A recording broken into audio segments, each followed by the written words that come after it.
Mungkin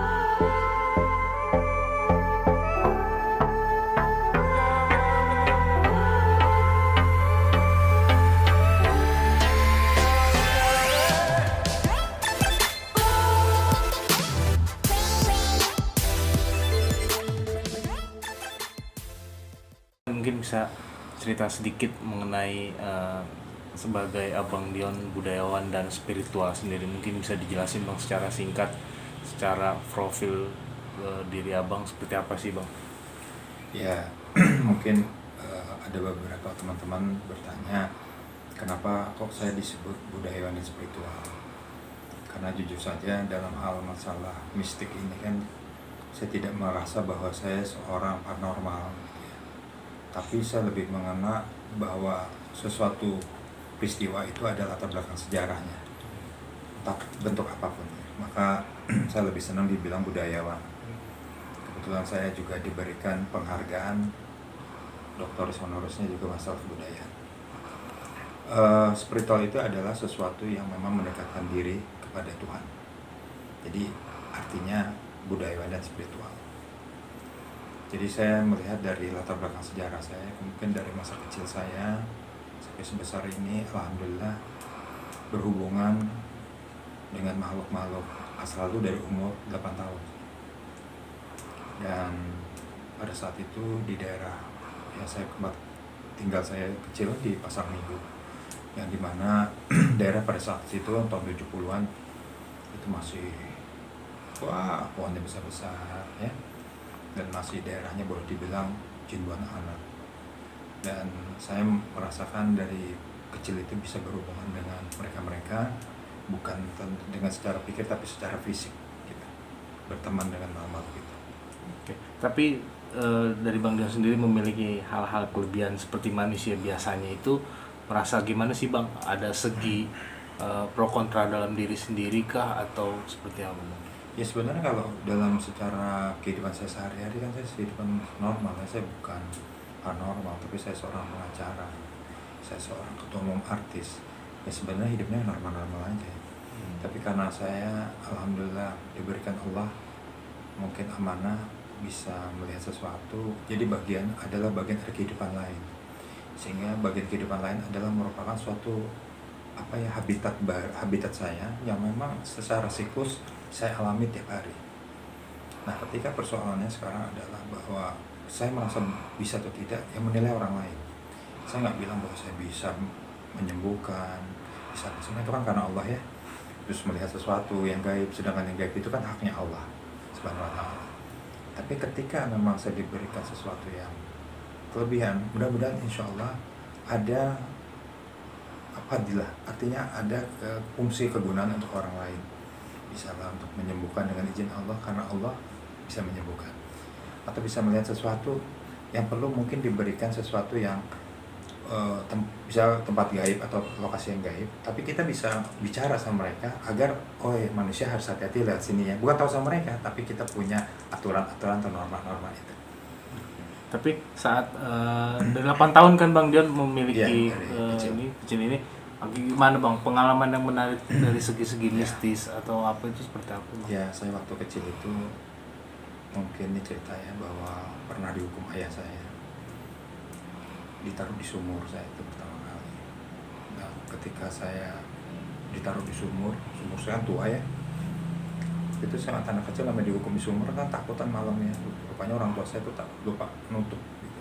Jadi orang tua saya kemarin saya kadang-kadang taruh di sumur dikunci. Sumur tahun 70-an serem ya.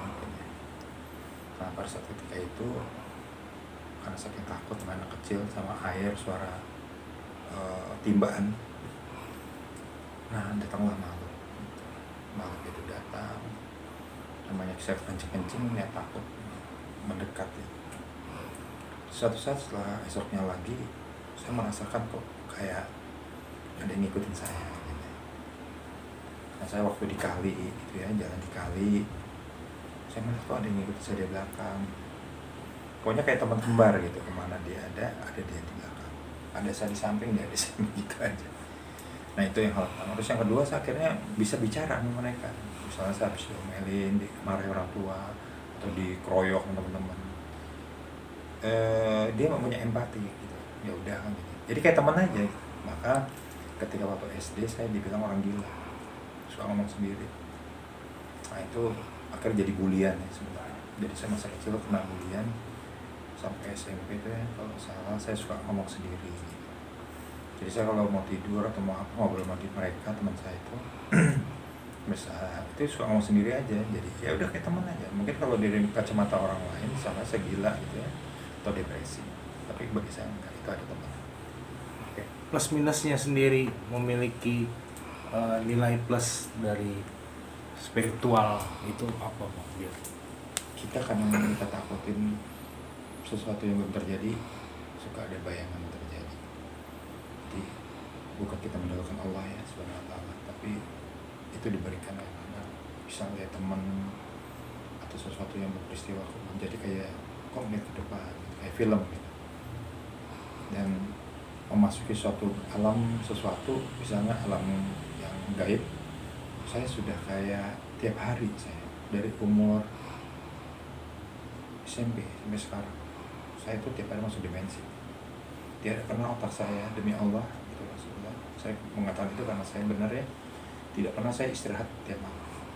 Jadi saya punya kehidupan dua alam, alam mereka ya alam saya. Jadi kalau mau tidur saya tetap masuk dimensi. Mungkin kalau orang bilang saya mimpi, tapi sebagai saya di bawah saya bilang masuk dimensi. Ya dimensi alam mimpi dan alam itu kan dimensi ya. Dan itulah.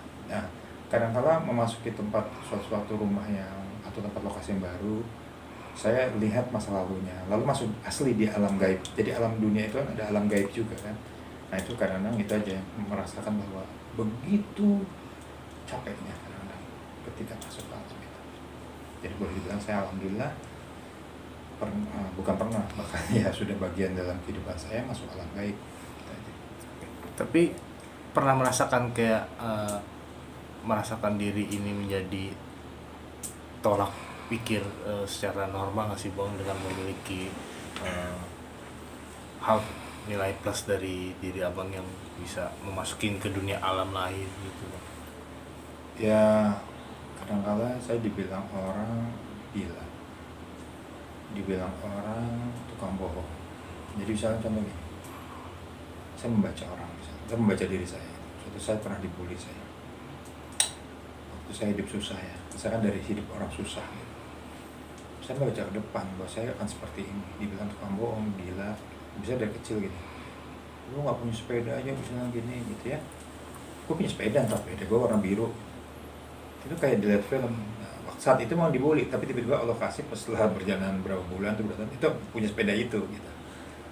Terus saya pernah, ya banyak lah teman-teman saya bilang bahwa omongan lu ke depan tuh selalu Allah kasih jadi semuanya. Jadi kita melihat hidup ini kan ada paralel. Nah itu kebetulan saya suka kadang-kala diberi Allah alhamdulillah melihat ke depan.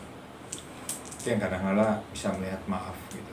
Kok ciri-cirinya kok teman saya udah gak ada lagi lama umur saya. Teman-teman sahabat saya di dalam pengajian saya sudah ada 6 orang yang meninggal dunia.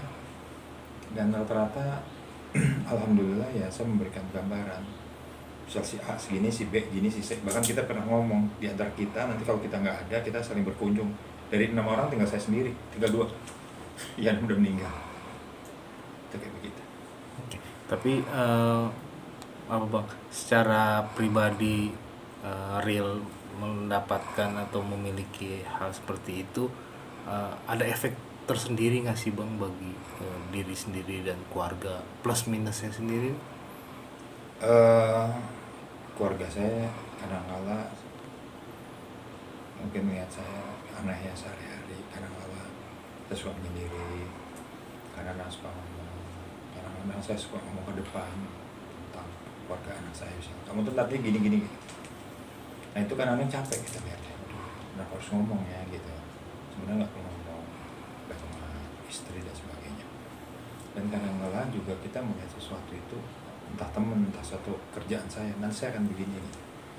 Tapi kita tidak bisa merubah takdir, tapi kita bisa hanya melihat ke depan. Wah, kejadiannya seperti ini. Dan insya Allah didengar orang itu yang akan memberitahu kita, lo kan pernah ngomong gini. Nah itu yang kadang-kadang mungkin keluarga kadang-kadang suka, kalau ngomong hati-hati gitu. Kalau ngomong gini, kalau saya bilang ini ada si ini si malu gini, udah pada takut tuh ngomong serem-serem yang maklum ya. Jadi anak saya juga terus terang aja ada yang bisa ngeliat juga gitu.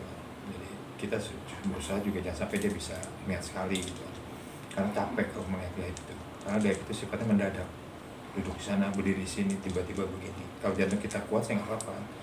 Kadang-kadang manusia itu kan ada anatomi sendiri kan, secara anatomi jantung itu kekuatannya ada di mana. Itu aja. Tapi kayak akhirnya merasa lelah sendiri nggak sih Bang dengan kepemilikan hal yang seperti itu, kan cukup memakan energi, pikiran. Saya minta sama Allah, sebenarnya saya minta dicabut. Hmm.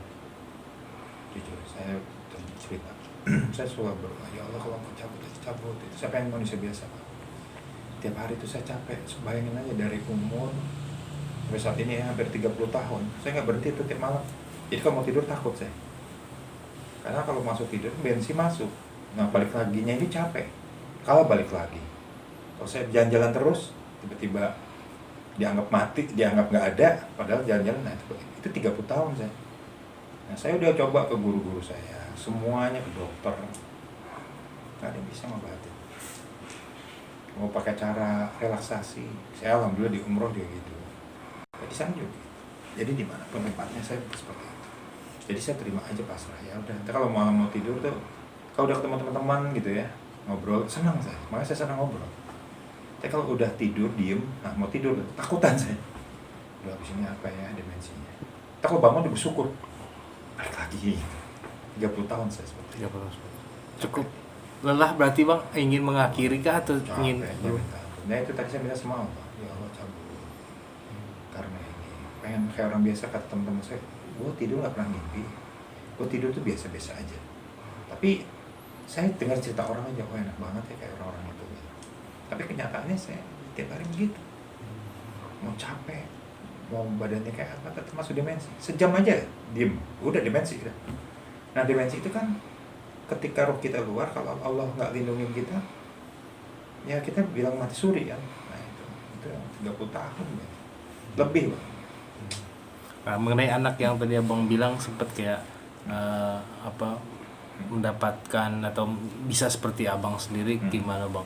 Cukup memang ada prosesnya atau memang seperti apa sih perjalanannya bisa Anak seperti itu? saya yang perempuan nomor 2 ya, itu sampai disuntik aja nggak mempan. Pernah kejadian umur 7 tahun disuntik pakai jarum apapun nggak mempan, bengkok aja nggak. Dokternya bingung, dari dokter umum, dari spesialis anestesi sampai ke atas bingung. Dipanggil bapaknya suruh doain, itu aja.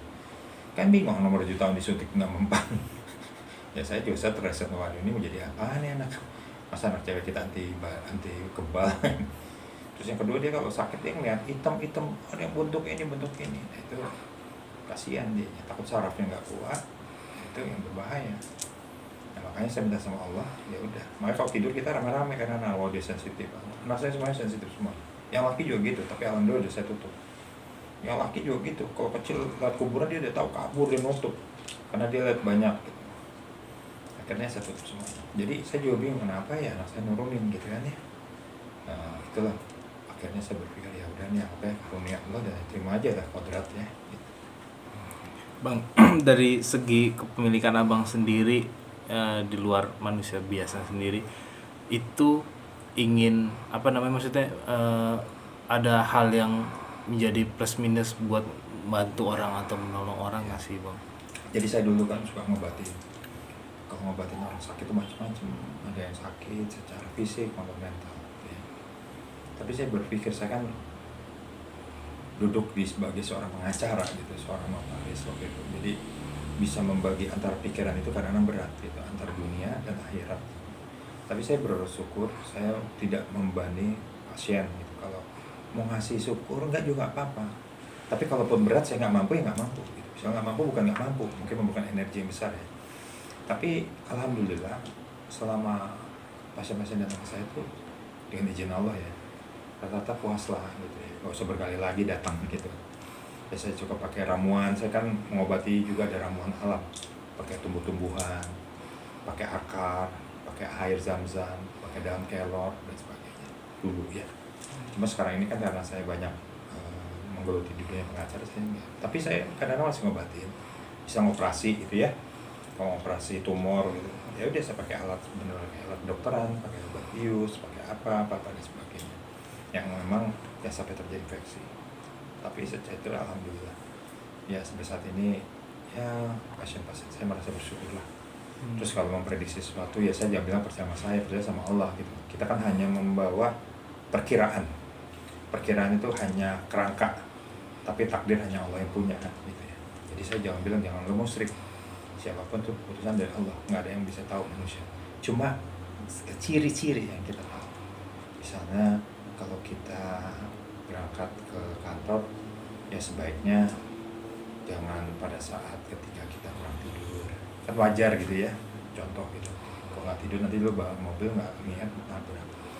Jadi saya membuat ciri-ciri kayak waktu bisa teman saya mau meninggal gitu ya, sahabat-sahabat saya, lu harus minum obat, lu harus jaga kesehatan. Itu manusiawi kan, tiba-tiba dia kena jantung. Rata-rata sih jantung. Terus karena saya bilang ke orang baik ya nggak apa, ya kita kan memberikan ciri aja kan, tapi kita tidak tahu kapan meninggalnya dan tepatnya di mana, hanya Allah yang tahu.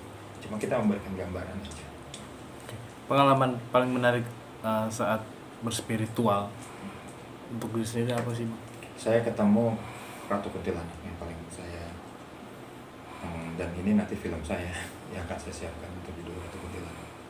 Jadi di antara gaib yang saya lihat saya ketemu tahun 2004 sama adik saya, dan ada beberapa orang ketemu ratunya Kuntilanak. Kuntilanak itu rata-rata saya kan ketemu 3 meter ya, 2 meter setengah. Saya ketemu hampir 7 meter. Di situ saya lihat ciptaan Allah yang saya ketemu 21 penunggu ya di permukaan ini. Saya alhamdulillah sudah ketemu makhluk gaib 21 jenis. Itu yang bagi saya bersyukur. Saya pernah ketemu Banaspati, fisik, bukan hayalan, dimensi fisik.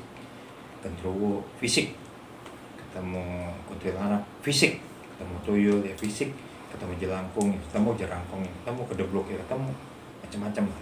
Itu fisik. Ketemu sundel bolong yang asli apa dibilang sundel bolong, apa yang ketemu model leak juga saya pernah ketemu. Jadi itu sesuatu yang menurut saya yang mungkin nggak semua orang bisa. Alhamdulillah jin Allah saya ketemu hal itu. Ketemu jin muslim, alhamdulillah. Masuk alam jin muslim udah alhamdulillah. Itu aja sih. Untuk sang istri sendiri, Bang, begitu mungkin mengetahui abang bisa seperti itu, apa respon dan tanggapan dari sang Pertama sih nggak percaya dia bahwa sesuatu yang kayak itu saat belum nikah sama saya. Apa betul ngasih bingung gitu, Mas gitu. Ya saya dimin aja karena dia kos ya, ini cerita aja.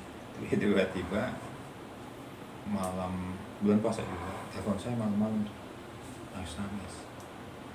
Rupanya selimut dia didudukin kuntilanak dan mau tidur lagi nyisir pula lagi. Di situ dia baru percaya. Saya bilang kalau kamu udah lulus, udah ketemu gaib berarti lulus ketemu saya, jodoh sama saya. Tapi kalau kamu ketemu gaibnya kamu musuhan, susah kamu ketemu saya, nggak akan jodoh. Sorry ada yang ngorok ya. Terus Oke.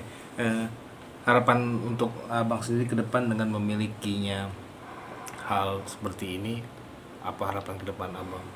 ya saya minta sama Allah agar ilmu yang diberikan Allah itu bisa berguna, bermanfaat untuk orang banyak, dan bisa menyebarkan siar agama saya aja, Islam, bahwa gaib itu ada dan makhluk gaib bukan ditakutin, tapi kita harus tahu bahwa makhluk itu ada, dan kita bukan hormatan juga, kita manusia mulia ya, tapi kita posulero lah, jaga punya sikap lah gitu. Dimana skalanya kita masuk ke rumah ya baca Bismillahirrahmanirrahim. Kalau mau berangkat ya Bismillahirrahmanirrahim. Mau berdoa makan itu maksudnya kan begitu. Jadi kita terhindar dari sifat itu. Ketika temu ada jin siluman, kita nggak usah pikir karena semua rumah itu pasti ada. Tempat ini tuh gaib tuh ada. Kenapa? Bumi itu umurnya 6 miliar tahun. 6 miliar. Dan makhluk-makhluk sebelum adanya setan sudah ada dari Jan dan Abu Jan itu cukup banyak. Dan bahkan siluman ini berjerimbung di sini. Kayak tadi dia dengarnya, kalau mungkin tadi dengar suaranya jelas tuh orang-orang. Itu ini sebelah saya nih. Tapi nggak tahu ya dengar atau tidak, tapi ini. Jadi di dimensi sebelah saya ini dia lagi duduk, bentuknya kayak ngorok, bukan dia tidur, tapi dia bentuknya begitu gitu. Ini bukan hayalan, ini contoh sebelah saya persis tadi. Nah, dia pendengar. Kenapa? Dia kalau makhluk gaib ketika dia ceritain, wah dia menarik nih, ada yang ceritain kita no, gitu kan. Sama kayak kita tuh, kalau diceritain orang kan pengen tahu medsos kan, wah ada yang gosipin gue nih, gitu. Sama mereka juga gitu. Wah mereka kumpul, udah kumpul ya macam-macam bentuk ya jenisnya gitu ya. Mungkin satu termanggil temennya, ya, bentuknya kayak gimana, suaranya gimana, gitu. Ya seperti itu ya. Oke. Masukan untuk apa ya? Untuk manusia lain seperti yang abang bisa melihat ke depan, apa sih bang masukan-masukan untuk manusia sendiri?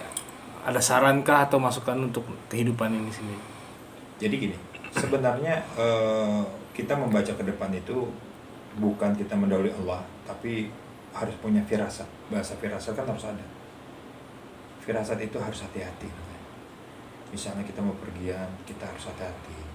Kenapa? Kalau kita nggak hati-hati, nanti kita jatuh atau kata-kata kita kena apa. Nah, ketika melihat ke depan itu sebenarnya sesuatu yang bukan kita takuti, tapi kita cermati. Misalnya melihat kondisi sekarang COVID-19, kita harus baca, oh ya kita harus hati-hati di sini. Terus kita lihat ke depan akan seperti apa nih. Nah itu membaca ke depan itu nggak mudah, tapi ketika Allah, orang yang diberikan kelebihan itu ke depan itu bukan menakuti, tapi memberikan gambaran-gambaran gitu. Situasi-situasi nanti akan seperti ini. Nah ini harus banyak sebenarnya dimengerti bahwa bukan membaca melebihi takdir Tuhan, tapi memang ini adalah bentuk daripada kehati-hatian kita. Makanya disebut firasat gitu. Itu untuk ke depan.